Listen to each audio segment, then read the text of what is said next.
What's up, guys? James and Michael here. I hope y'all are doing well today. Today's gonna be a new kind of video. For any of y'all who don't know, I am a big just car enthusiast and advocate for motorsports, and I wanted to go ahead and start taking you guys into, my car exactly and what I want to do with it, and then just go through with y'all with the plan today. So today's real simple, easy day. Gonna work on the car, just a small little thing that's kind of annoying, and then we're also going to go work in the studio on a track. Got a track coming out later in this week that I got to get thrown up onto my distro kit, and then after that, I'm gonna wrap it off by going to see my beautiful love, and then we are going to go out for our own little date night. So let's get into it. And so there it is, guys. That is my whip right there on my car. It is Ford Mustang, a Roush RS edition. This is it. I know I've never shown them before or anything like that, but you guys will see it because it's coming to the channel, and I'm just gonna go over some stuff that I want to do with it. It's overall a pretty clean Mustang. It's America, it's a Mustang, so it's not that significant in any way, but that's the general overall of it. Yeah, now the thing we're gonna fix, it's actually inside. So this one is the Roush RS package. Y'all are gonna see something in here that's gonna really totally just make your jaw drop, maybe any car enthusiast out there, and that is that. Yep, crank that jaw back up. I know I didn't want an automatic, but it was a decent deal, and at the time it was, and it just came with it, and I said, all right, it is what it is. But with this particular car, we got the Recaro racing seats, which are crazy cool. One of the really big things that sold me on it. But the big thing that we're gonna fix today is that. I don't know why, but this shit happens on Mustangs, and at least on it's a common thing apparently, and it happened on this one. It also happened on this door at one point, which I had to kind of seal up, and now I have to do it again over there. But that's the annoyance we're gonna fix today.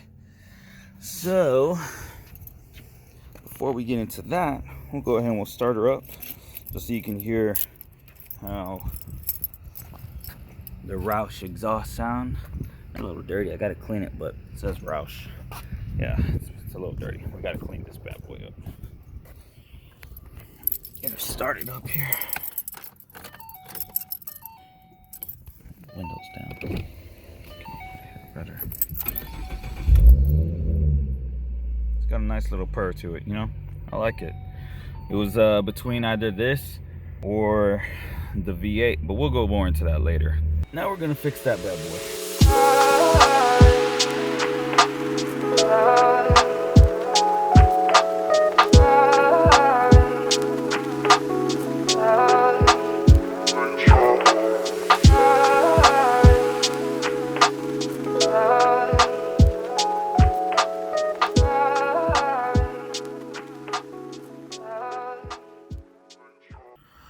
So guys, we are now in the vocal session, and I've got this track here called Lost Worlds, which is freaking just badass. This one was co-produced by my beautiful love, and she just blew my mind how well she did it. She started off in a beat battle, and I was just jaw dropped. I was like, what the fuck, how'd you make this? And I was just astounded because I've been doing this shit for 10 plus years. And she only started it, and she was like 6 months in, and she was made the beginning of this track, and it was just badass. Nonetheless, I ended up taking it, I extended on it, I enhanced it. Well, I like to think I enhanced it, and I finished it. And yeah, it's not your typical track. It definitely is not. It takes you on a sonic journey, that's for sure. But it's really badass. And today's the day where I decide, I'm gonna pull up the vocal track for it, and I'm going to try it, the vocal session, and I'm going to get to work on it. But we have a problem here. I don't know which mic to use. I have the Shure SM7B, which I freaking love.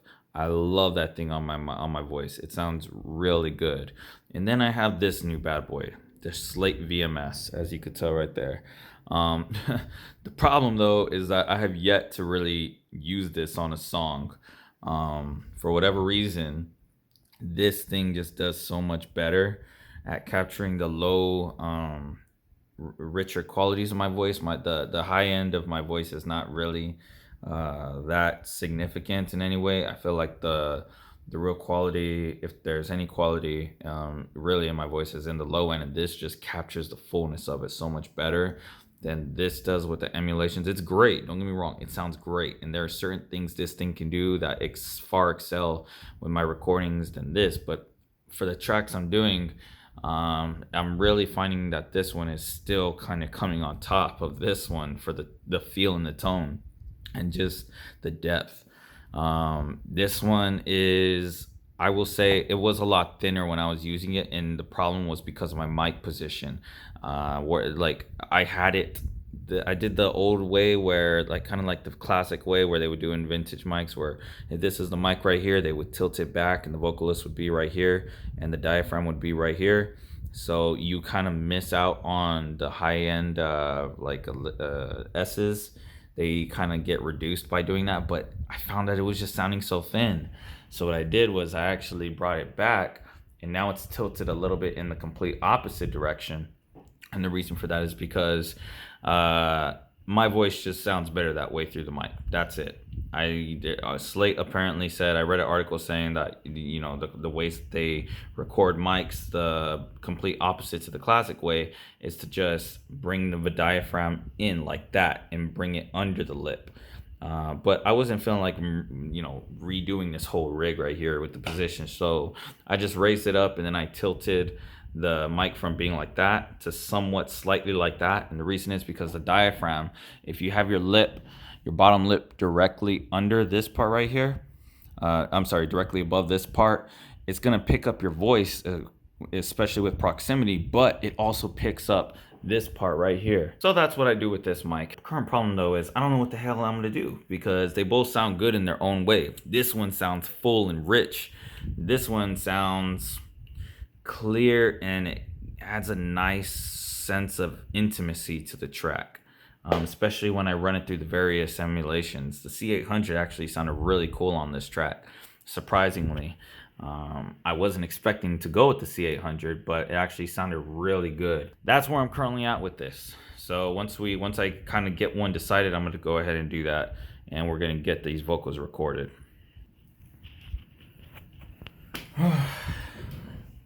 So it is now 7:20, and just finished recording some vocal takes. Today was not as productive as I usually would have been in the studio, mainly because this track, it was really taking a bit out of me. Like it was hard to really vibe with. It's hard to be honest on this level with this kind of track called Lost Worlds.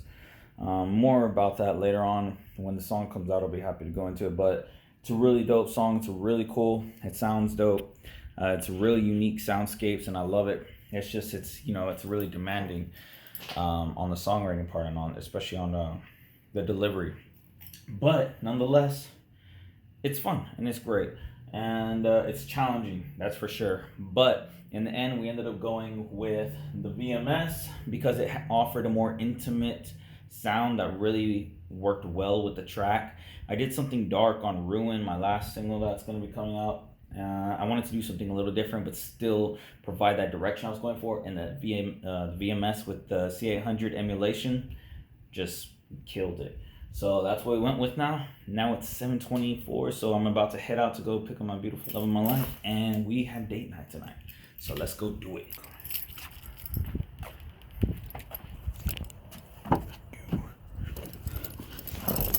And it worked. Sweet. One problem fixed. I fire her up. So we are now in the Roush in the Mustang. And just so in case anyone didn't know, I am here. I'll raise the windows up. I am in San Antonio, Texas. Now, what's the car scene like down here? It's kind of stale, to be honest. It's not all that great. There's a lot of American muscle, the typical American thing, and every now and then you see your Japanese Infiniti G35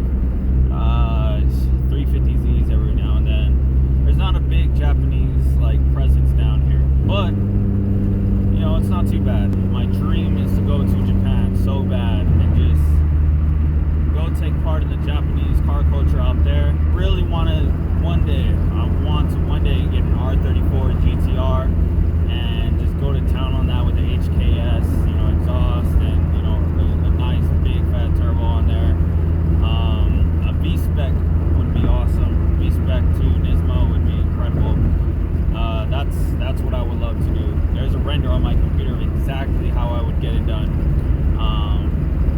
That's what I want to do one day.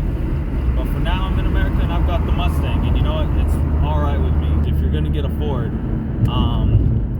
be wary of the electronic steering, because the electronic steering actually went out on me too, and that in itself was like another $1,500 job. So if you want to get a Mustang, I personally am not the biggest fan of Ford. My beautiful queen has a Honda, and she's already creeping on 100,000 miles. Never had a problem with it. I love Japan. I love Japanese cars. You know, I'm a big advocate for it. There is one problem right now that I need to get fixed out. There is a front strut that makes a weird, like, clinking noise. So most likely, we're gonna have to take care of it by replacing the strut, but that's okay. It's a Mustang. Something's always happening, but whatever. Now, my plans for this car, what I'm gonna do is I'm going to it's already got a performance suspension on there. It's been dropped a few inches, but what I'm gonna do is I'm gonna order some Apexy 18 by 10 rims. Most likely I'm gonna put on some 295 by 35 by 18s, and then if we can upgrade the brake disc, that'll be dope. But the big thing that I really want to get done, other than the wheels, so the wheels will happen first, and then after that it's gonna be this transmission. I've got an automatic and it's cute and all, but I've been just craving a manual transmission to have more fun with it. So I need to get this thing swapped out for a 6-speed, because I really want a manual in here so bad. And after I get the 6-speed, you know, I really like to put a turbo in here, a twin turbo setup, because I'm not the biggest fan of supercharging, winding noises. I'm sure they're fun and all, but for me personally, I prefer hearing a turbo. You know, I like that shit. Like I said, I'm a JDM guy. And if I had a Skyline engine, I would make this the modern day Mustang from Tokyo Drift, because that's my favorite car movie of all time. It's probably one, you know, it's up there as one of my favorite movies of all time. I've watched that thing at least 500 times, maybe 1,000. So yeah, that's the plan for the build on this car. I just like personally the way that my car sounds more as a V6 with the Roush exhaust than a V8. This isn't something I'm looking to get too crazy into on a build. It's just something I want to have fun with.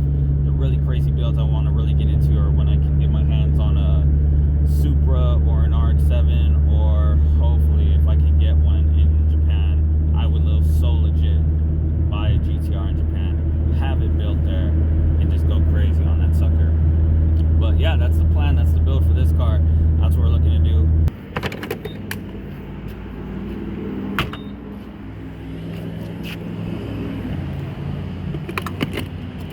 Drink, my precious. Running late on time. Got places to be before they close.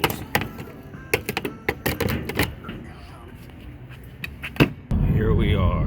Now I get to pick up my queen, my Cinderella. I don't know if you can hear that thing squeaking. That's the strut or something loose in there.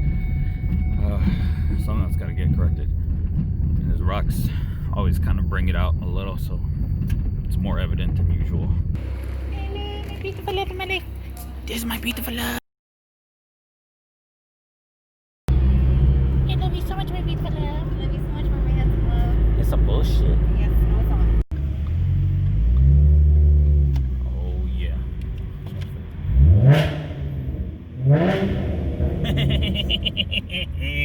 So I was just talking shit earlier in the video, but believe it or not, there is a damn Supra here in San Antonio. It looks like shit, but it's still cool. Hold that, baby. Come on, give me a 2-step. Looks like he's about to hit it. I can't believe that. That's a real Supra.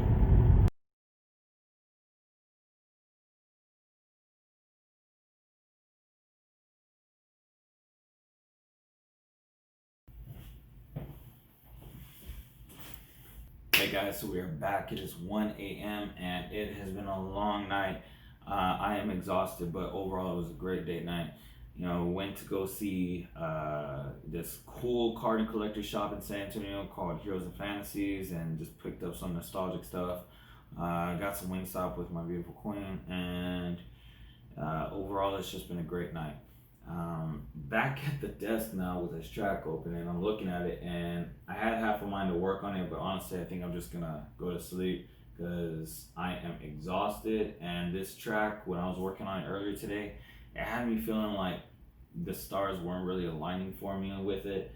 Like, you know, I think what I'm gonna do is I'm gonna sleep on it tonight. And if I wake up in the morning and if I feel the same way, what I'll do is I'll just put it on the shelf and save it for a future me, and pull out another track because there are plenty of other tracks on my list that I could do the vocal production for and work on.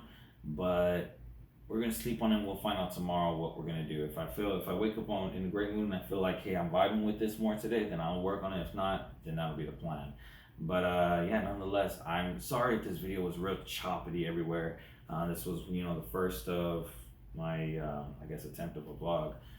Just wanted to try and get more content out that was not so restricted to the studio, and just share a few of my other passions with you guys, with like the motorsports and cars, and just little nostalgic things that I enjoy, just like this right here, which I am super excited about. Any the early millennial kids will know about this. This is the real deal. So that's what we'll go ahead and we'll end this up with an unboxing of this Yu-Gi-Oh! Yugi's legendary decks. Oh man, can't tell you how excited I am for this. Comes with Yugi's Exodia deck, Yugi's Battle City deck, and Yugi's Gadget deck from the final season, as well as 3 Egyptian God cards, 3 new secret rare cards, and 3 historical cards, plus 1 token card. I'm not gonna lie, I don't know too much about tokens. I kind of got out of it after season 3. Why? I completely forgot. But we're gonna go ahead and open this bad boy up now.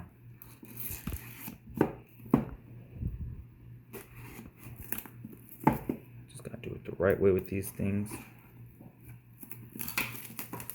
That's that. And there's another one there that I'm gonna get, but for now, this is what I'm rocking with. Oh, yes!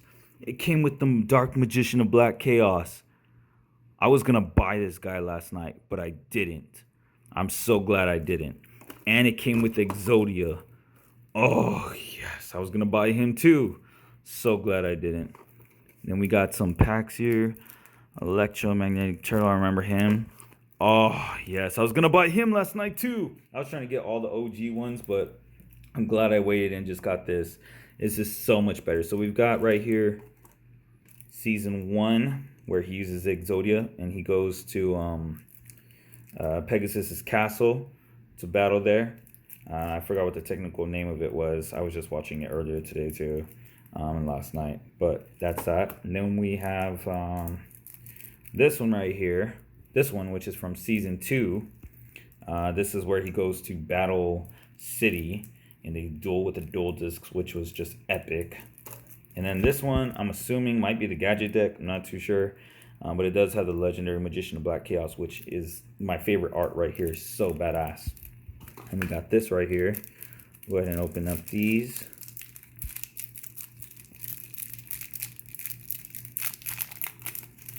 See what we got.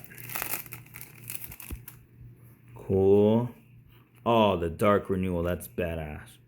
Black Illusion. Sweet. Set Sail for the Kingdom.